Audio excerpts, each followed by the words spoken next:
Hey everyone, today we're going to be doing something a little different. If you've taken a look at my channel's catalog, it's pretty obvious the focus is on video games, but I actually have a wider range of nerdy interests that I'm passionate about, and figured I'd give a shot sharing my thoughts on some manga I've read. I have a huge library of physical volumes that I collect, but most recently I read Frieren, and the more time I spent thinking about it, the more inspired I became to make a quick video. So let's get to it. Keep in mind, the series isn't complete, and I haven't seen the anime yet, so this will be manga only thoughts up to volume 14.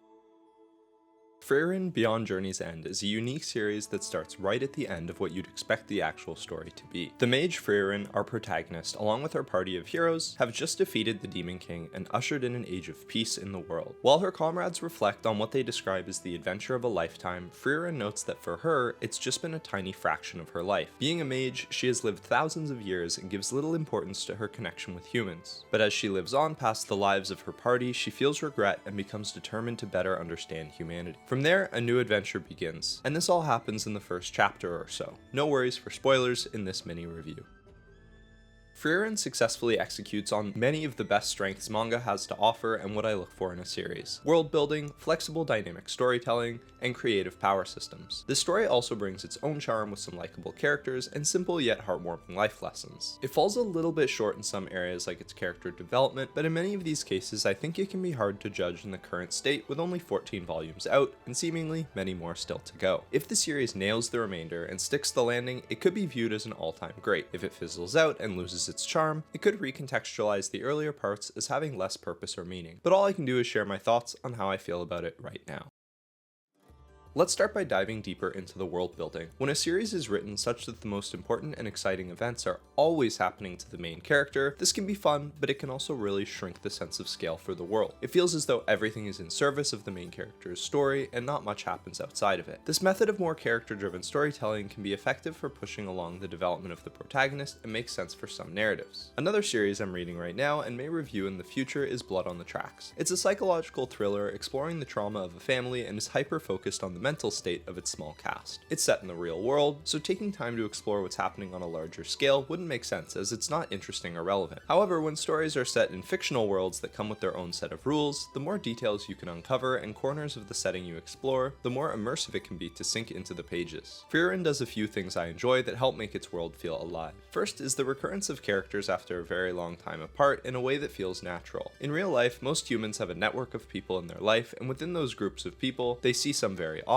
and some more rarely. Sometimes you meet someone in high school who you get along with, but for whatever reason don't keep in touch much after you graduate. 10 years later, you bump into each other at a party and are reconnected. It's these natural partings and meetings that give the feeling of a setting that expands past the area surrounding our protagonist. In Frieren, you are introduced to dozens of named characters with at least some level of importance. Sometimes you are certain they will stick around as a main character, but then leave because their own goals simply aren't aligned with our main party. Other times you're caught off guard by the prominent inclusion of someone you thought would just be a passing and supporting role. It's really great and helps me believe that these characters have their own motivations and their lives continue even when they're not on the page. Continuing with the theme of character-driven mechanics of world building, I love when an author will completely change the focus of the story away from our main crew. In Frieren, it doesn't happen too often, and when it does, it's not for that long, but I still appreciate when it does. Sometimes the most interesting thing happening doesn't involve your central hero, and that's okay. Other times, it's dropping the inclusion of an important member of the cast because it wouldn't make sense to bring them along, and that can be just as effective. For example, sometimes Frieren takes part in activities exclusive to mages. In those long periods of time, non-mage characters are sidelined, despite their overall importance to the main plot. The next effective way the world is developed happens as a byproduct from the amount of ground covered in the story. Frieren's party moves around a lot, with sometimes several consecutive chapters, each featuring a new town as they walk through this fantasy continent. This allows you to see a wide variety of ways of life. Frozen tundra with economies centered around rare minerals, small towns terrorized by dragons, cities of magic, networks of political families, and more. Sometimes these towns are connected in subtle but interesting ways. In one village, Frieren's party complains about the quality of bread. A few chapters later, we arrive and meet a merchant militia that reveals monsters in the area have destroyed their supply chain and can no longer easily distribute good quality flour. Details like this show the author is thinking about those secondary and tertiary impacts of the conflicts in this world. It's not just monster kills people, hero fights monster. And lastly, the passage of time, which is one of Frieren's central themes, games is able to uniquely show not just how the world works now, but also how the world has changed in the last 80-ish years. As we journey with this new party, we are frequently presented with flashbacks to compare our current events to Frieren's adventure before the series begins. This gives the opportunity to do two interesting things. One is to show how much some areas have changed. A few towns have experienced dramatic transformations due to the events that have transpired, yet others are getting on much the same, with nothing to note the passage of time but a rusted statue ready to be polished. It's an interesting narrative device, and since Frieren is often revisiting locations, it's not necessary to receive large dumps of exposition from the townsfolk or unnatural flashbacks. It's seamless and reasonable to revisit and compare two periods of time in the story.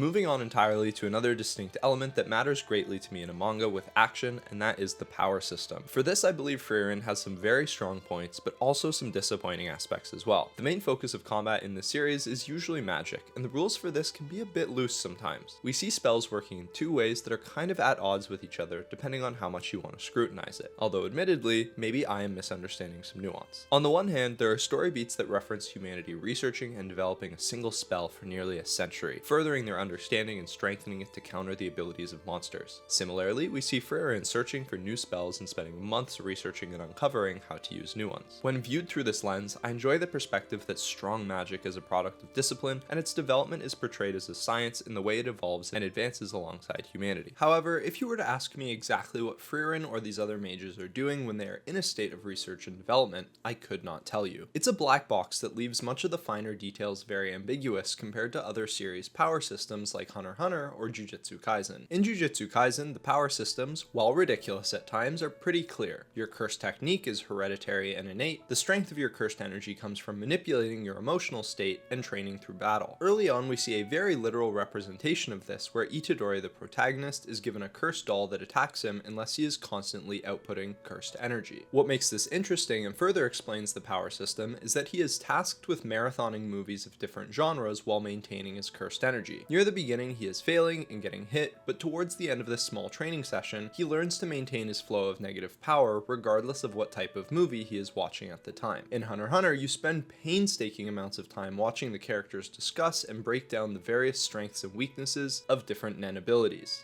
meditating for long periods of time on screen to strengthen their total output and have vivid explanations from various mentors on how to visualize and manipulate their abilities. Where Frieren deviates from this structure of more rigid magic is when they lean on the subversive concept that magic is greatly a product of imagination more than anything else. I'm a bit split on this because at times I really like what it can do for the narrative. It allows for creative outcomes to fights, and it's generally not as common inside shonen power systems. There are moments in the story where the character's own ignorance or naive beliefs actually serve as a massive combat advantage. For example, let's say Mage A has an incredibly durable, enchanted set of translucent armor, and Mage B specializes in using a conjured hammer. At a glance, Mage B believes Mage A's armor to closely resemble glass. Because of this, they can very clearly visualize their hammer shattering a plate of glass. This intensely vivid product of their imagination strengthens their magic hammer to a point where, against all odds, it does shatter the armor of Mage A. Again, these moments can be super fun to read and are exciting turns of events. However, it feels as though it sometimes undermines the importance of all the searching and studying. There is not much consistency to saying the names of spells, the motions of casting, or any such details beyond a few key examples. Characters sometimes allude to losing the ability of a spell and having to relearn it, but with the explanation given for how magic works in this world, I don't really understand how this could make sense. Besides any issues I have with the macro mechanics of power, I really love how the moment-to-moment fights typically unfold. There isn't just a clear-cut strength hierarchy, and often it's the case that character 1 can defeat 2, 2 can defeat 3, yet 3 can defeat 1. Their abilities, weaknesses, advantages, and problem solving can play a huge determining role, which typically leads to a very engaging fight.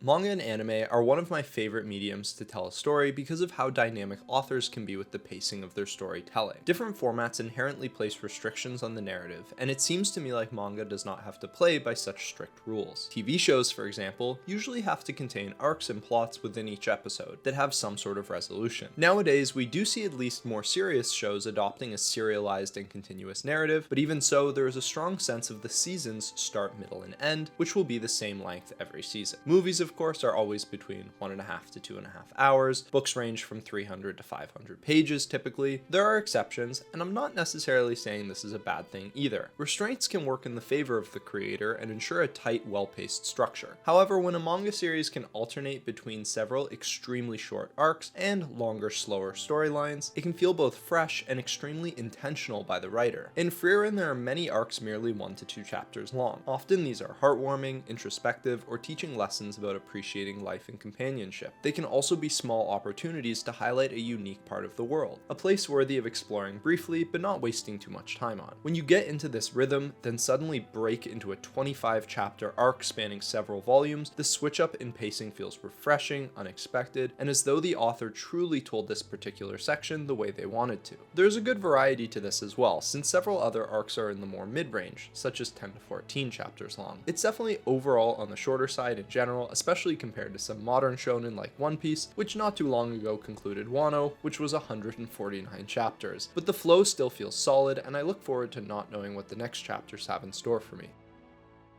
The themes and messages in Frieren have been done before, but here they are done through a unique setting with a fantasy backdrop in a way that, while maybe slightly repetitive, I don't get tired of. Appreciating ordinary moments, connecting with others, living without regret, and reflecting on the passage of time are such core human concepts important to leading a fulfilling life that when done effectively and intelligently, I don't mind the constant reminder. One final element, which is a bit more unique to this series that I love, is the inclusion of this idea that we never stop needing or appreciating the care we receive as children. A certain moment sticks out to me where a sick character awakens to find someone holding their hand. They ask why and are told it's because our healthy character remembers their mother holding his hand when he was young to calm him down and feel better. The ill character responds, "That's when you were a kid though, right?" The healthy character says, "Children aren't the only ones who need emotional support." It feels nice, doesn't it? Hopefully you read the series, so I won't give much more away, but there are a collection of touching moments along these lines that genuinely gave me pause to consider the message.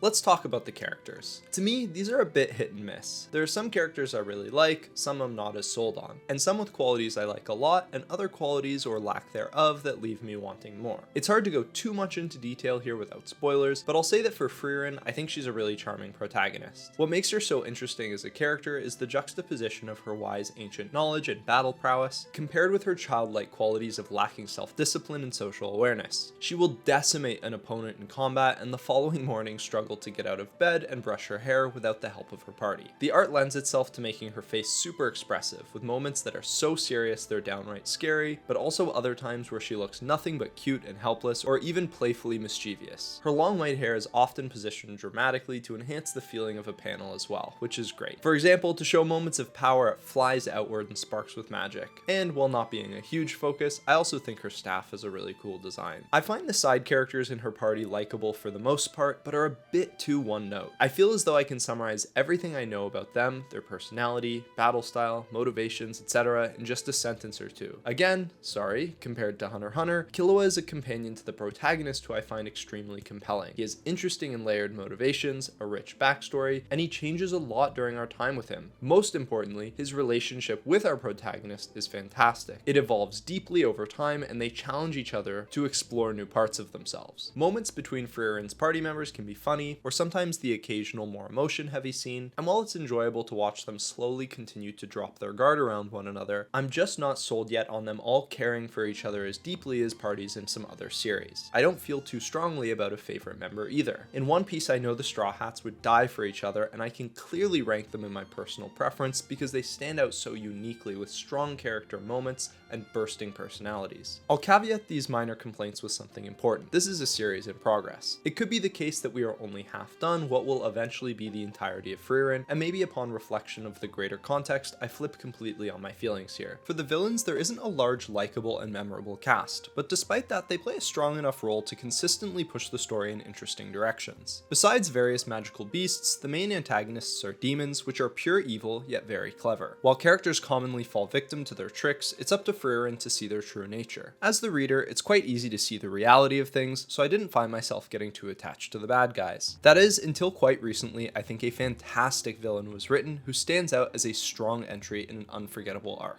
To end on another positive note, there is one prominent side character who plays a very interesting role, being the midway point between the world's government politics and the Magic Association. He's fantastic. The more time we spent with him, the more I liked him. He subverts expectations of how you think he'll behave, he has a compelling emotional backstory, and stands out as a unique character in this world. If you've read the series, you probably know who I'm talking about, and if not, you've got this to look forward to. An aspect I think that is important to mention is that there is an ever-present, intangible heart to this series that is undeniable. The manga creates an exceptionally welcoming world and serene atmosphere, where other stories can be bogged down by moments that feel like filler. In Frieren, the filler is sometimes the point, and I mean that in the best way. Two characters sharing a meal or a dance might be the most important part of the chapter, and the care put into making these small moments special puts the strength of the series on full display. For this section, I'll be mentioning some mild spoilers to get more specific on some issues I have with characters. If you've seen the first season of the show, or read around 6 volumes, you're fine. Otherwise, skip ahead to the outro. Final warning. Despite being a third of our main set of heroes, I find Stark unfortunately to be a pretty boring character. His main goal is just to very generically become a strong warrior, and his gimmick is that he has a lot of fear. Yet this is not compelling because his development is completely cyclical instead of progressive. He succeeds in overcoming his fear and then pulling off fantastic feats of combat in every fight he's in, including the very first time we meet him. Stark is scared to fight the dragon, overcomes his fear, and kills it completely by himself in moments. He will say, "Oh, my hands are shaking, I'm so weak compared to them," but it's hard to ever buy that as real dramatic tension, since it never impacts the fight in a serious way. And no matter how many great things he does, he always reverts back to being the coward character again. For Fern, I like her a bunch more. It's an interesting dynamic that she's almost over-matured as the product of her circumstances and the responsibility thrust onto her. She balances out the group and kind of acts like the mother, despite being the youngest. One issue I have with her character is that she feels understated in her emotions to a degree that can make big moments a bit less satisfying. Okay, now even more heavy spoilers from after chapter 108 and probably the end or even after season 2. I'll be talking about the Goddess Monument arc, and if you're not sure you've read or watched this, you probably haven't, please skip ahead. Last warning. Okay, let's continue. Frieren is sent to the past and goes on an adventure with her old party, including Himmel. Now, one of, if not the central goal of the story is to go to the Land of Souls so that Frieren can maybe speak to Himmel again and presumably tell him what he meant to her. Yet when she comes face to face with him and has the opportunity to do so, she calmly and coolly says nothing, behaves nonchalantly, and focuses solely on her safe return to the present. I understand she states the importance of not messing with the timeline, but I mean, nothing? It doesn't even seem like she wants to and is conflicted with some internal monologue. She seems uninterested. I still enjoyed the arc since it was fun to spend time with these characters that we usually only see in flashbacks, but that aspect really didn't make sense to me. Frieren is supposed to be a bit emotionally detached and slow with processing, but after over 100 chapters, I'm waiting for some development on that front. Randomly, she'll put in a big effort for someone's birthday and showing care to others, but then it feels like we always regress back to square one. In total, I really enjoyed reading the series so far. The shorter thematic chapters are super cozy, which is a feeling not all too present in most shonen, and yet the battle-focused arcs still reach high points of climactic creative fights. Familiar messaging is presented in creative new ways that hit home on important reminders for how to live life. Some characters are written super well, some leave me wanting more. Have you read or watched Frieren? Let me know what you agree or disagree with in the comments below. Make sure to use spoiler tags when appropriate, and I'll see you in the next one.